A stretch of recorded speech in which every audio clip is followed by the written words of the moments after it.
খুশির হাওয়া লাহা পরিবারের সদস্যদের মধ্যে। অভাব অনটন নেই, সব ইচ্ছাই পূরণ করেন ছেলের পড়ার টেবিলে বিদ্যার দেবী সরস্বতী ও দেওয়ালির সঙ্গে সাঁটানো বিভিন্ন পুরস্কারের আমদানি। মেধা তালিকায় জায়গা পাননি, তবুও খুশির হাওয়া পরিবারে। হ্যাঁ, ঠিকই শুনেছেন, খুশির বন্যা নেমে এসেছে লাহা পরিবারের সদস্যদের মধ্যে। কিন্তু কেন? জানলে অবশ্যই আপনিও অবাক হবেন। উচ্চ মাধ্যমিক পরীক্ষার্থীদের নিয়ে নেই কোনো মাতামাতি, কারণ চলছে যুদ্ধকালীন পরিস্থিতি। কিন্তু এরই মাঝে আমরা রূপসী বাংলা মিডিয়া পৌঁছে যাই বাঁকুড়ার লাহা পরিবারে।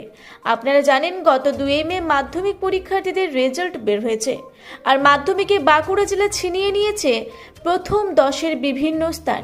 কিন্তু লাহা পরিবারের খুশির কারণ কি, সেটা তুলে ধরতেই আমরা পৌঁছে যাই। গিয়ে জানতে পারি, বাঁকুড়ার কতুলপুর ব্লকের লালবাজারের বাসিন্দা সঞ্জীব লাহার একমাত্র ছেলে দেবজিৎ লাহা 2025-এর মাধ্যমিক পরীক্ষার্থী ছিলেন।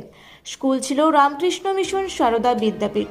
মাধ্যমিকে দেবজিতের প্রাপ্ত নম্বর 685, কিন্তু দুর্ভাগ্যবশত এবছর 686 অবধি মেধা তালিকা করা হয়েছে, আর সেই কারণেই একটু আফসোসে নিমজ্জিত হয়ে আছেন তারা। তবে দেবজিতের মা মোনালিসা লাহা, বাবা টিউশন শিক্ষক সঞ্জীব লাহা এই নাম্বারে খুশি আছেন বলেছেন আমাদের।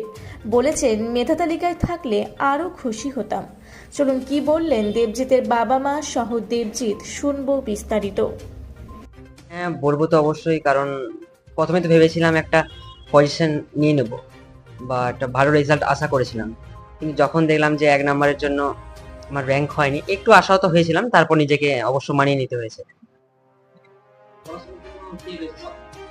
পড়াশোনার জন্য তো অবশ্যই বাবা মায়ের অবদান ছিলই, তার সঙ্গে গৃহশিক্ষক এবং স্কুলের শিক্ষকরা যথেষ্ট অবদান রেখেছিল। না, নিয়ম বলতে যখন স্কুলে পড়তাম তখন তো ছিল না, কিন্তু যখন টেস্ট পরীক্ষা দেওয়ার পর তখন একটা নিয়ম অনুযায়ী বা ডিসিপ্লিন মেনে একটা পড়ার চেষ্টা করতাম, এবং প্রতিদিন কি কি পড়বো তার একটা লিস্ট বজায় রেখে আমি পড়ার চেষ্টা করতাম, যাতে পড়াটা ঠিক মতো হয় এবং ডিসিপ্লিন অনুসারে হয়। সবার যে বেশি ভালো লাগে ম্যাথমেটিক্স। পরবর্তীকালে আপাতত মেডিকেল লাইন নিয়ে যাবার ইচ্ছা আছে, কারণ আমি 9 থেকেই ওটাকেই আমার এম হিসেবে ফিক্সড করেছি। অনেক টিচারই তো আমার ভালো ছিলেন এবং পছন্দের ছিলেন, বিশেষ করে অঙ্কের দিব্যেন্দু বাবু, ওনার ক্লাস খুবই ভালো লাগতো। বায়োলজির সুপ্রতিম বাবু, লক্ষ্মী বাবু, তারপরে যে ইংলিশের শুভজিৎ স্যার, এছাড়াও অনেক স্যারের ক্লাস ভালো লাগতো। বাংলার প্রদীপ বাবু, বুবাই বাবু, অসীম বাবু, এবং এছাড়াও ইতিহাসের সহেশ বাবু, ভূগোলের মান্ডি বাবু আমাদের খুব কেয়ার নিতেন, এবং আমার ওনার ক্লাস করতে খুবই ভালো লাগতো। এবং ওনার যে পড়ানো, আমার প্রতিদিন স্কুল যাওয়ার একটা প্রধান কারণ ছিল। সাবজেক্ট ওয়াইজ টিউশন টিচার, প্রত্যেকটা সাবজেক্টের একটা করে টিউশন টিচার ছিল। দেবজিৎ লাহা 685, রামকৃষ্ণ মিশন সারদা বিদ্যাপীঠ, জয়রামবাটি, বাঁকুড়া। আমার ছেলে 685 পেয়েছে। আমরা ভেবেছিলাম 10-এর মধ্যে থাকবে, সেরা 10-এর মধ্যে আমার ছেলের তালিকায় থাকবে। আমি কেন, আমার বাড়ির সকলে বা স্কুলের শিক্ষক বা গৃহ শিক্ষকরাও ভেবেছিলেন যে 10-এর মধ্যে থাকবে। যখন প্রথম নিউজে দেখলাম টিভিতে যে আমার ছেলে 685 পর্যন্ত হয়েছে বা 686 পর্যন্তই র্যাঙ্ক হয়েছে, তখন প্রথম আশাহত হয়েছিলাম। নম্বরটা যথেষ্ট ভালো পেয়েছে, আমরা খুব খুশি। তার চেয়েও খুশি হতাম যদি 10-এর মধ্যে ঢুকতে পারতো আর কি। নাম্বার হিসাবে খুবই গর্বিত, আমার ছেলে যথেষ্ট খেটেছে, হ্যাঁ, এবং সর্বোচ্চ নাম্বার পেয়েছে। যথেষ্ট খুশি হয়েছি আমরা সকলেই। আরো খুশি হতাম যদি 10-এর তালিকায় নামটা থাকতো আর কি। একদমই না। এটাই আমাদের গর্বের বিষয় যে আমার ছেলেকে কখনোই বলতে হতো না তুই নিজের পড়াটা কর।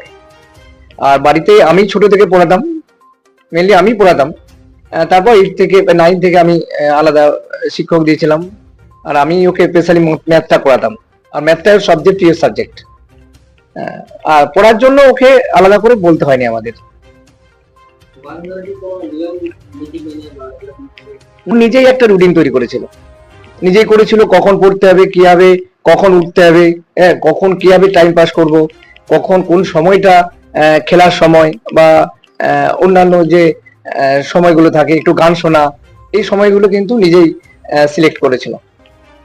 আমি আমার ছেলের মত, আমার ছেলেকে প্রথম থেকেই ওই ছোট থেকে আসা যে মেডিকেলে যাব, সেভাবে আমরা 9 থেকে ওকে মেডিকেলে যাওয়ার জন্য সেভাবে প্রিপারেশন মানে করাচ্ছি।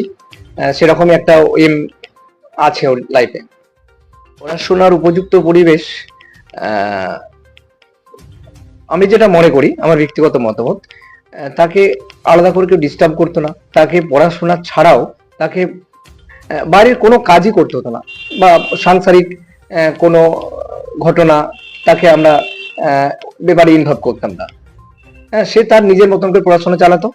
হ্যাঁ, এবং অন্যদিকে বাহ্যিক আমাদের সাংসারিক বা অন্যান্য কারণে সে কোনো রকম মাথা গলাতো না আর কি। আমার নাম সঞ্জীব লাহা, বাড়ি লালবাজার। আমার ছেলের পড়াশোনার হিসাবে মানে পরিবেশটা আমার বাড়িতে খুবই ভালো। হ্যাঁ, ওর পড়াশোনা দিয়ে কেউ ডিস্টার্ব করে না, ও নিজের নিজের মধ্যেই পড়াশোনা করে। নিজেই তাকে বলতে হতো না পড়ার বিষয় নিয়ে।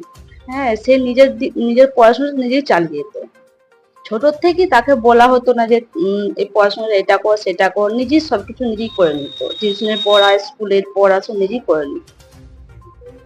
মোনালিসা লাহা, বাড়ি লালবাজার। বাঁকুড়ার কতুলপুর থেকে এনামুল ভূঁইয়ার রিপোর্ট, রূপসী বাংলা মিডিয়া।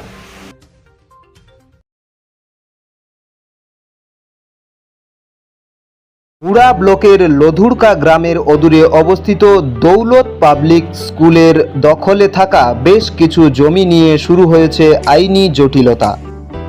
1197 দাগের যে বেলাবাহল মৌজা এবং 2239 দাগের যে লুধুরকা মৌজা, এই দুটো জমি আপনারা প্লিজ কেউ কিনবেন না, কারণ আপনারা বিপদে পড়তে পারেন, আইনি একটা লড়াইতে পড়ে যেতে পারেন। জমিটা একদম ডিসপিউটেড, ফলে একটু সাবধানে থাকবেন।